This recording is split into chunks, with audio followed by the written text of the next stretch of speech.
Hello and welcome to Train Sim Viet. Give me a second, I've pressed a button I shouldn't have.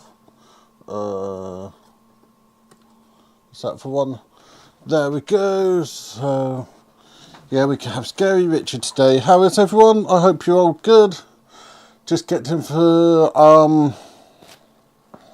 iPad to work again. That's what iPad's in. I don't want to work for you, Richard. I work for you most of the time, and I can see that I'm peaking, so let me go and do that a bit. So if anyone I deafened. So can people hear me okay today? Hi Tom. So have everyone had a good week? Anyone done anything interesting? Everyone good? I'll stop getting distracted in a second. I haven't actually been out and done any airbrushing, so I'm going to be looking at another part of this layout. Hopefully this tablet will beat itself up in a moment. So, no internet connected. Yeah, tablets like to take time to load up. So, how is everyone today? So, one of the big features with a new layout is I'm planning to have it automated. That's the new 009 layout. So about the actor we're about to get. Just need to turn the volume off. So yep, I have now got my tablet up.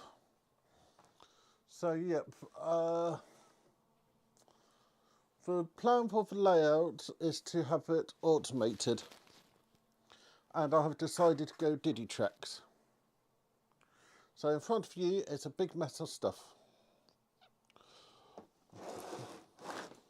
So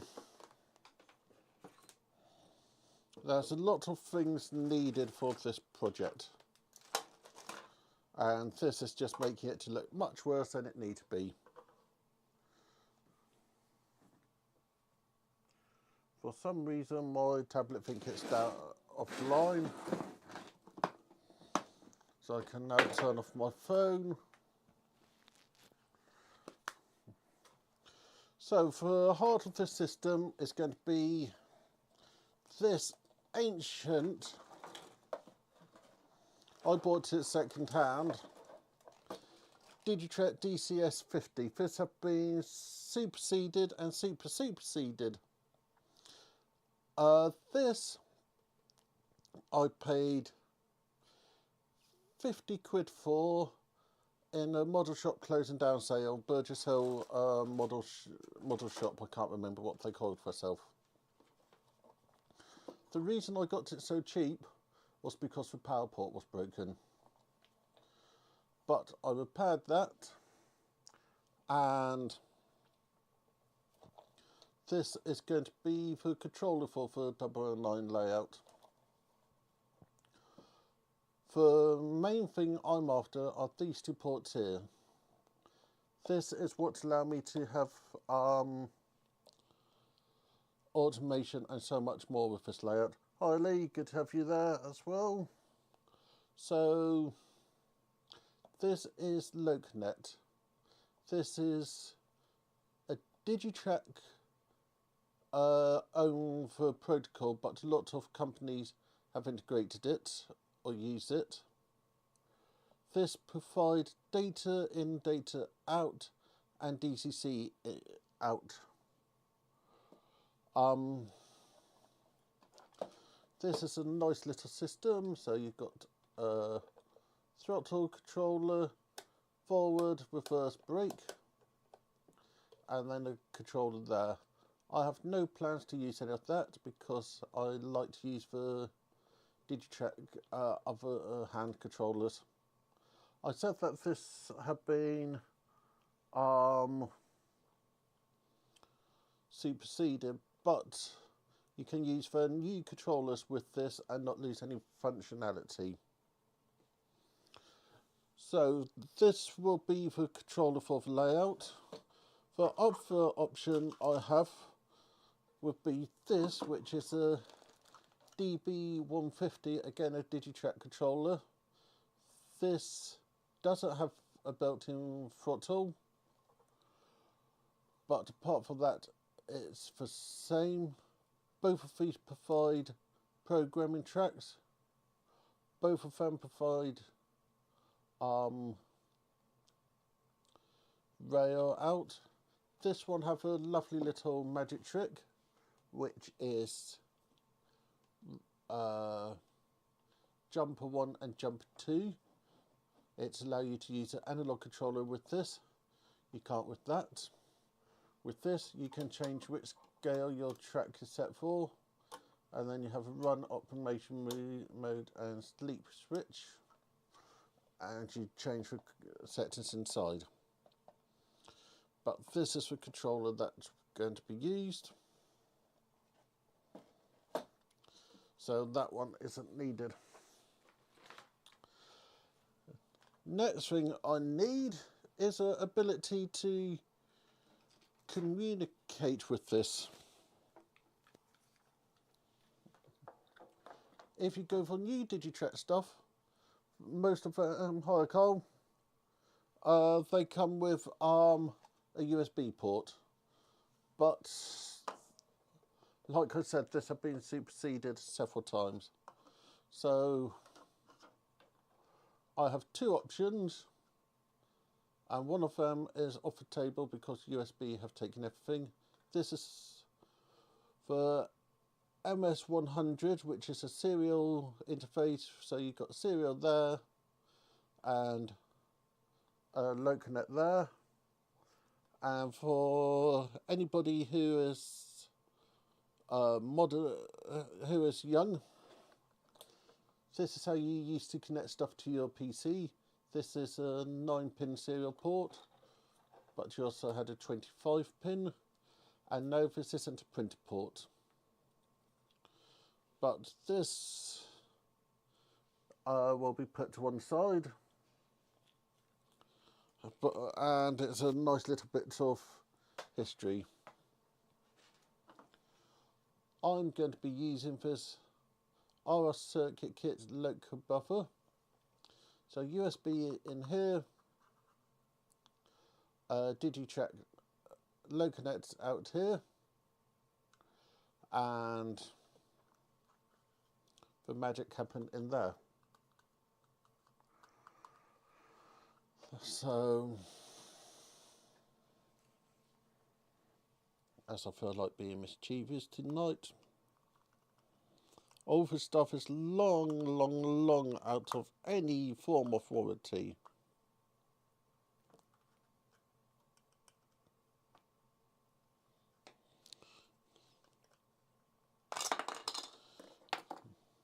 So you can see this is quite a basic system compared to a lot of the electronics you have. So you've got the USB coming into this chip, and then over processing on that side. That port is for programming, which it comes pre-programmed. And with old electronics, it's always worth to check any capacitors because they might die over time. But this should be good. And it's an old square USB.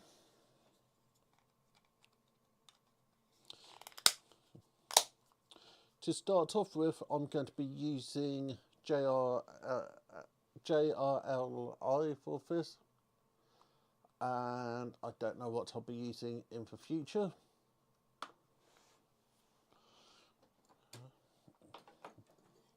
And then we come on to the scary bit.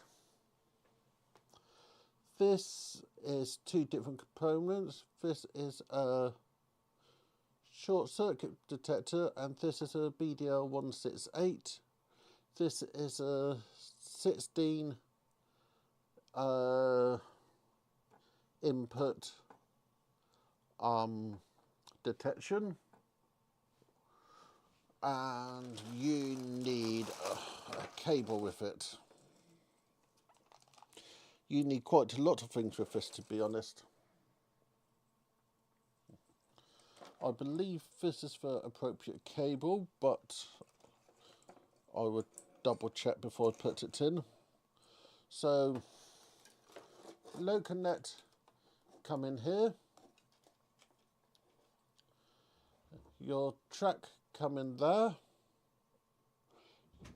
Each set of four can be separate, separately powered units, and you detect on one rail. So on this piece of track here, you would have one common, one detected, and then you would cut that into as many pieces as you want. So what I used to have was the wire from the booster coming in, going into this, and then going from this into this. But this is overkill for what I'm trying to do, having a short circuit detector as well. So I'm most probably going to end up with just this. These are visual outputs, so you can have a little block diagram on your layout so you can see what's happening. And these are for the Digitrack version of Railcom, which is transponding, which is a feedback system so that you can actually find out what loco is what block. This chip here is a main brains of it, and then you've got a lot of isolation and things like that. You've got program buttons and LocaNet in, LocaNet out. The other option I have is from YAMORC. This is much more simpler. This is block detection, and it have LocaNet, and it also have S88, which if you use ECOS you can use, and I believe it's Lens. So this have, again, that that track would be common, that one would be your detection, and then you just wire each point in each bit's track into this. Then you have USB to configure this on the computer, and then you have LocaNet so that you can feed it back to the computer. And I'm most probably wrong, but I believe you can use this to also feed out to the computer. This is for programming additional modules. So I showed you the short circuit detection unit. So that's used for programming that. Then the other thing, which I don't have a clue where I put it, because I'm a messy Richard, is this faceplate. It's a Digitrax UP5. You can get versions of these which provide Wi-Fi or infrared. This is their basic one. So this is a splitter for LocaNet. So you have your controller coming in, plugging in there, and then going out to your next device there. So it will either go to this or it will go to something else. Then you plug your throttles in here. So this is a nice little neat way to keep your system tidy. I'm going to be naughty. It's not really naughty. I'm going to be mounting this back to front, so that when I come onto the next module, I'll have this going into the side there. Then for the next module, we'll click in there and come out there. I've always been told that these two are for throttles, these are for full LocaNet, because there's a bit of information not going through these. I've been talking a lot about LocaNet today, And one thing to know is if you have an ECOS and quite a few other systems, they don't use for local net protocol properly. So this can control boosters, this can control accessories, this can do all kinds of stuff. But if you have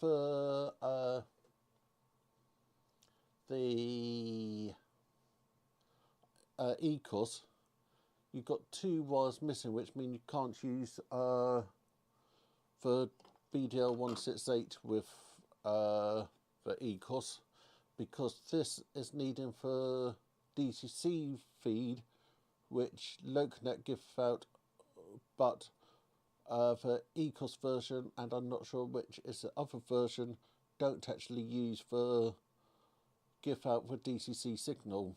You can create a cable so that you're then ejecting DCC on the cable, but that's something I've never got around to doing. So the final bit of the puzzle is something I've already shown you, which is the Digitrek DS64, which is your 4-point motors, then power either from there or there, and 8 inputs, which are the same inputs as these 2. So I'm planning to use Digitreks for 2 reasons. A, it's sitting here, and that camera just ran out of battery. Give me a moment. Let me go out, unplug that in, and turn that back on somehow.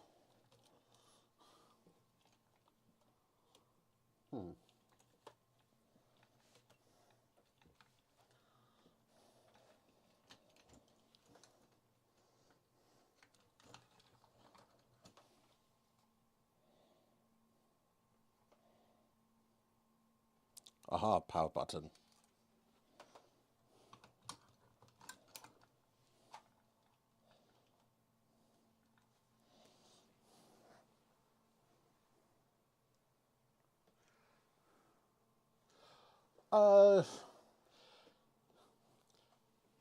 Yes and no. Digitrek at one time was definitely the best system for DCC if you're going for automation. If I'm advising somebody on what digital system to buy today, first question I'll be asking is, are you going for, what is your future plan? If you say you just want to run your trains backwards and forwards, I would say for an NCE system. If you're looking for something more advanced, I'd go for the Digitreks, and I would go for, let me go and get Digitrek's site up. I would go for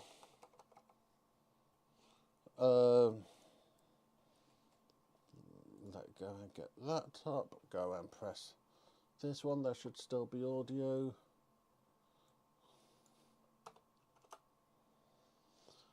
I would go for the Zepper, so these are the starter set. I would go for this, which is the same version as what I have on my desk.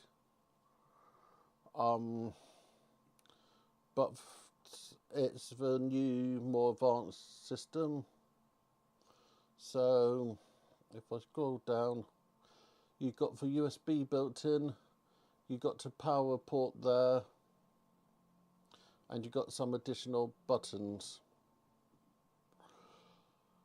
But it's all down to what your long-term aims are. Hi Anthony, good to see you there.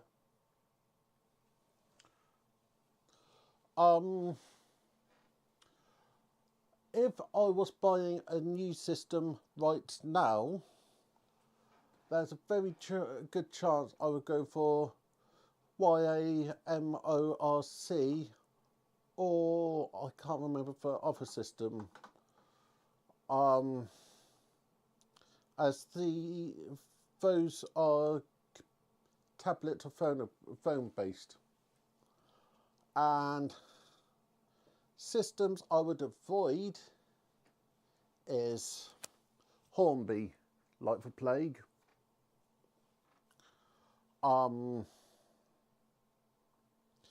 That's the only one I would avoid. NCE is a good starter system. Gaze Master, Prologue have always been a good system. Lens I haven't used, but I have seen very good things. Z21, that's a very powerful system, but it's all down to what you're after. So, let me press the pink button. Biscuit of the week. What is it this week? Is it a biscuit? Is it banana? Is it a plane? Is it a train? No, it's biscuit of the week. So what do people think I have this week?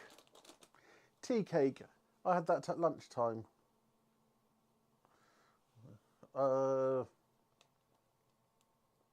Custard.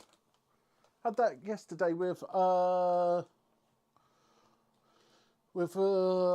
Christmas pudding. So to keep with this month's theme, malt loaf. Yeah, that would be quite nice. To keep with this month's theme of Halloween themed biscuits,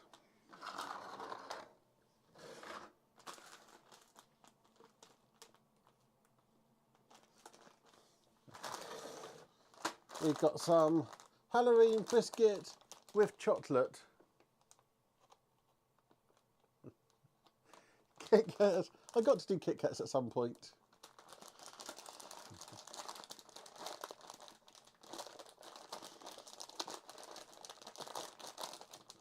So that one's a broken biscuit. So which camera am I on? Got a little pumpkin. Let me go and press. Nope. Oh, never set that one up this time, so where's my...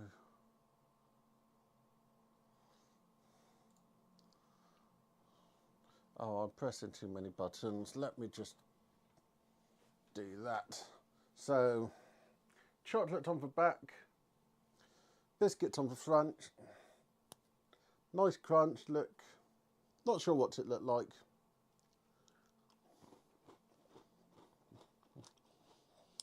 Sweet on the top, quite nice.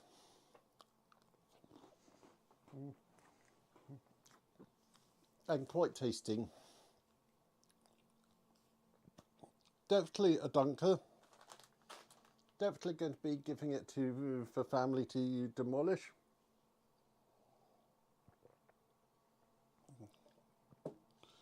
Quickly have that drink.